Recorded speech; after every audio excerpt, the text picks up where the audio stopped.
Welcome, everyone, to another real life trading interview. My name is Tracy, and I am here with a very, very special woman. Her name is Ellen Durant. Ellen, how are you? I am doing so great today. Just busy, and I hate saying busy because that's just like that thing that we've been saying, but I am busy. What have you been busy doing? Um, just so much. I think I've been trying to start my own sort of business. My wife just started a baking business, so I'm baking on Fridays and Saturdays. We're baking bagels, and it's kind of insane. Wow. Because I Saturday was yesterday for for this interview, and I woke up at 2:55 to get to the kitchen at 3:30 in the morning. So it was pretty intense. So I'm glad to be awake. But that on top of a full-time job and on top of learning to trade and practicing that, and on top of everything else that I want to do and share with the world, a lot. Wow, that is great. Well, I appreciate you being here with me today. I'm so looking forward to hearing what you have to say. So tell us a little bit about yourself. Where are you from? So I am living in Taos, New Mexico. I have been here for 6 years. And prior to that, I lived in Garland, Texas, but technically I was adopted. So I'm originally from the Philippines, but I was adopted to the States at about 8 months old. So I pretty heavily identify as an American. But yeah, definitely a Texas thing. It's a big thing. So I'm from Texas, but also at this point from New Mexico. Awesome. Awesome. Well, as a child, what were your earliest memories with about money? Oh boy. My earliest memories about money. This is super funny. My parents, I would get like money for my birthday or holidays or whatever from my grandparents. And my parents would take the check and then just put it in my bank account, and I would never see it. um, they would let me, they would be like, well, I mean, if you want $20, like, okay, yeah, we'll buy you it. But they would always try to kind of like match it in some ways, but also encourage me to save. Yeah. But like, I never really saw it. So otherwise, I think now looking back, like definitely I never really needed anything or was left to want. We weren't rich or anything, but probably sitting in that lower middle class and just save, save, save, save. Did you get an allowance as a kid? I did eventually. So I think once I started to be able to drive and go out into the world, they would give me an allowance. Prior to that, it would just kind of be like, oh, I need some money. And they would give me like a 20 or a 40 or something. But my dad did get me like one of those like little debit cards that would automatically give me some like cash into it. And so at some point I did get an allowance. I don't really know what I was doing. I think my parents were really big on grades. So it wasn't really doing chores. I'm terrible at doing chores. I'm like the most awful house person on the face of the planet. But I did grades and I played soccer. And so I think for doing that, they gave me an allowance. Okay. Well, that's excellent. So when you left, did you have any particular impression that needed to be altered or changed when it came to money? Did it need to be changed? No. So as I grew up a little bit more, I think, so I learned to save, and my dad also started an IRA for me, and he told me just put stuff in the Roth and just make sure you meet the max you can in the US and just kind of save and let it grow. You'll just be put into mutual funds. And fortunately, he chose Vanguard, so that was a pretty good company as far as I can tell as I researched. So did it need to change? I don't think so. But in terms of where I want to be and where I want to grow to and be like financially independent, and also to be able to contribute in ways that I think would be best supported through an increase in financial wealth, I do think it needs to change in that kind of way, in that sense. Okay. Because it sounds like you got a really good start at saving money, but not necessarily a great understanding at the value or what it takes to earn it. Yeah. I think what was the most fun thing about going through school and going through college and just living what I felt like was my expectation, possibly for the generation that I'm in. So I'm 33. And so there was a big push for going through college, and we kind of like dismissed all trade school schooling activities. But really academics did work for me. I thought it was it was something that I excelled at. But I remember my parents being adopted. They adopted me in their 40s. So I have a little bit of a mixed generational, Right. growing up. But I noticed that as soon as I got out of college and started to work, so my first degree is in mathematics. I tried to go and do industrial engineering, and I couldn't swing it with the people I was working with. I was like, you guys aren't following the lab directions, and I don't appreciate it. So let me do something alone. So I went and did mathematics, but I got out and I was like, okay, perfect. So now I just get a job and then everything is good to go. And I got a job and I was like, I'm getting paid like $40,000 max. Like it might not even been like a salaried $40,000 a year. It might have been less than that. Wow. With a math degree. It was at an alternative school. I just needed something. But I remember really realizing like, my parents made it look so simple and stable, and I am like struggling, and I don't know how I'm going to purchase a house, how I'm going to save at that like level of income.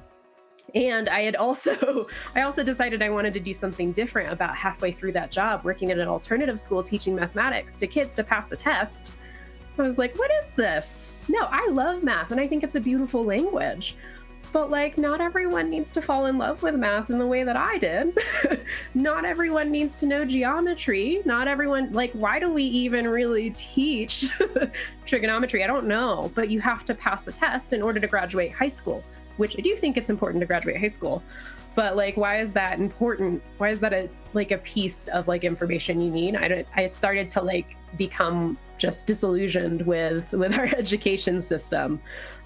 So I went back to school to get a degree in marriage and family therapy at that point. But yeah, it just shifted, and my desires in life shifted, and like my understanding of how to get money also shifted. What got you into trading then? What got me into trading? So one of the things I noticed, so when I was doing my math degree, I interned at the Sandia National Labs for like a summer. I didn't do a great job there, but regardless, I didn't even have my 4-year bachelor's degree, and I was making $55,000. Wow. Like that was the salaried grade that they gave me. And then I went and taught at a school and I made less than 40. And then I finished my master's degree, and I think my first job was sitting around that 40. I think they gave it, I don't know what, they started giving it to me an hourly wage, but it was about like $19 an hour to work full time for a residential treatment center. Wow. As a therapist. Like, so this is a master's degree. And so that's well under the 55K that I had received as a summer intern without a degree. And so I kind of put those together, and I was privileged enough during the pandemic to notice I had this time. And I do have like a high school moment story where I was taking classes, and one of our teachers was like, hey, let's look at the stock market for a minute. And I did notice Apple. Oh, it kills me. Back in like 2005, 2004, like Apple stock was so cheap. And that's the one I would have chosen. But it was kind of like a mix of that. Like I was familiar with stocks existing. I knew, like I have a Roth IRA, and so I do have mutual funds. And my dad always told me, you know, like, you're not going to beat the market, don't choose things. But like, I'm a little bit, I like to rebel a little bit here and there. And I knew it was something that I wouldn't be terrible at. And it might be something that I could be good at. And it would be like, okay, yeah, I have this opportunity to learn it. Let's see. That shift from investment mentality to trading is very, very different. And you had a very, I think, a good experience with investing right from childhood. So have you found it an easy transition to go from that mentality, or are you able to even switch back and forth when you need to? Yeah, I think it has been interesting. One thing that I know from the investment strategy is I'm pretty conservative. Like, my parents have pretty conservative financial values. So we're like big save. And when you read books now, it's like, well, that mentality will get you to where you want to be, but it's going to be like in 40 or 50 years, and your life would have been lived just grinding away. But so what I noticed when I first started trading, I learned the R system. I tried like $20, and of course, like, I'm trading with $20 at risk, and I don't know how to trade. And I would like lose $20, and I'd be like, what? I don't know how to manage this. So the transition of like that size of R that I'm comfortable with, that was a difficult one. So I ended up for a minute being like, I'm gonna do a $2 R, which was hard. Wow. So like very few number of stocks I could take in a trade, but I could manage the emotions that I was feeling Right. as I lose or win at $2. And so then I had to grow it to 5 and then 10 and then back to 20 and then 50. And then I was able to kind of quickly get a little bit bigger into something that would be more meaningful in terms of like what I could earn over a month. But yeah, that transition probably took about 6 months. Yeah, yeah, for sure.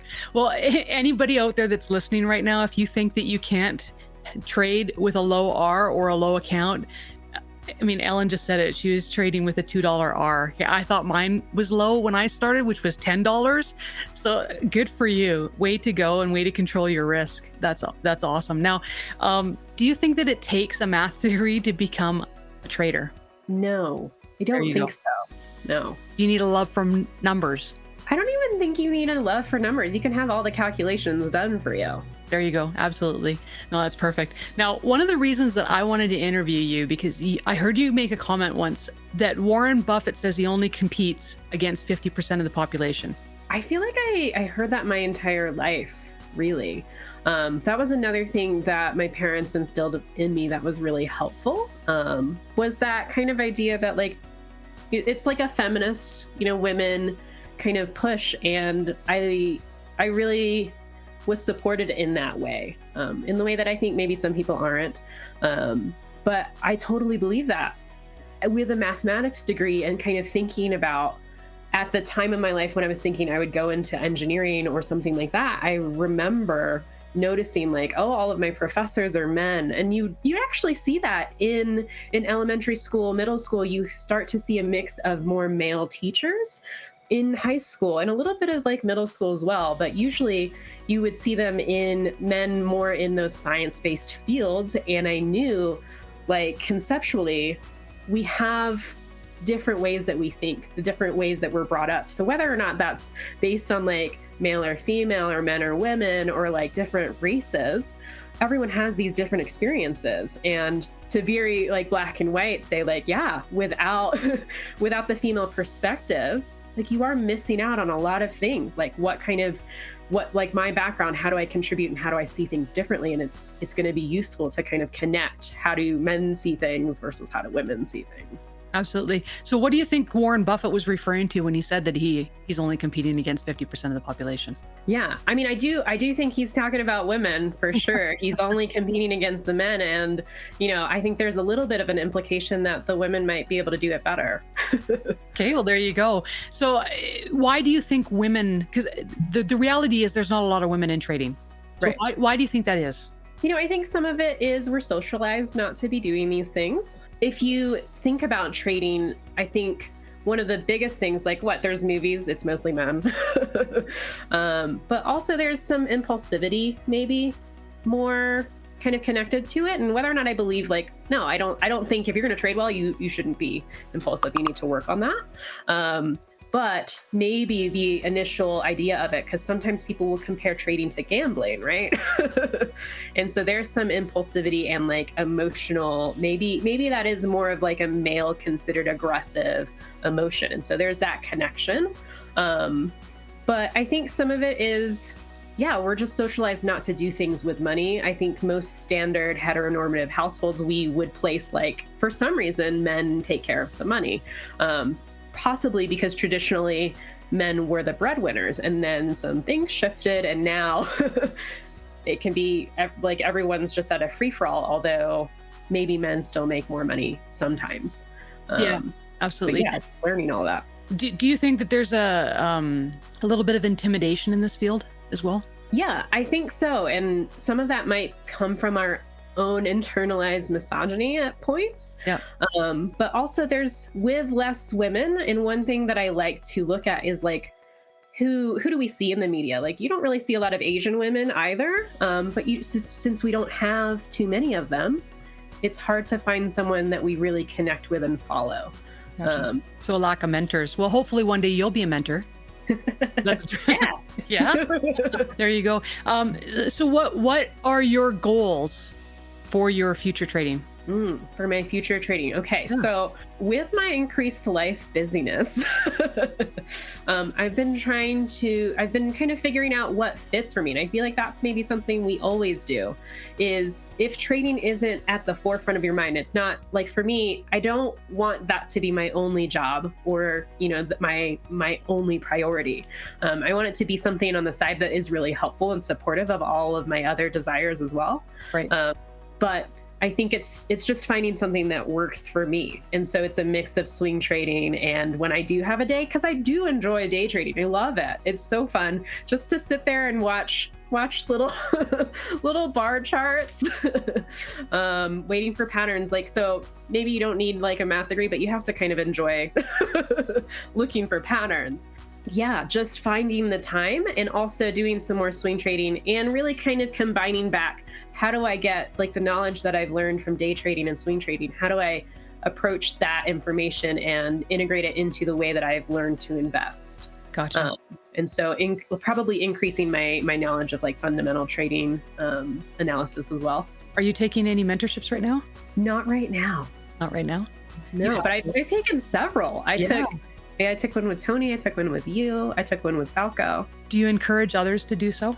Yeah, I think the mentorship is so helpful because it gives you that moment, that one-to-one with other people, also a little bit more of an intimate space with other traders to really see what are the mistakes that people are doing, what are the wins that people are doing. So you get that exposure to more ideas, whether that's like maybe more exposures for like women traders, so you can see how they're trading, or just from anyone else that's trading. So you get this small group experience with also someone that has, way more experience than you and probably the rest of the traders in the group.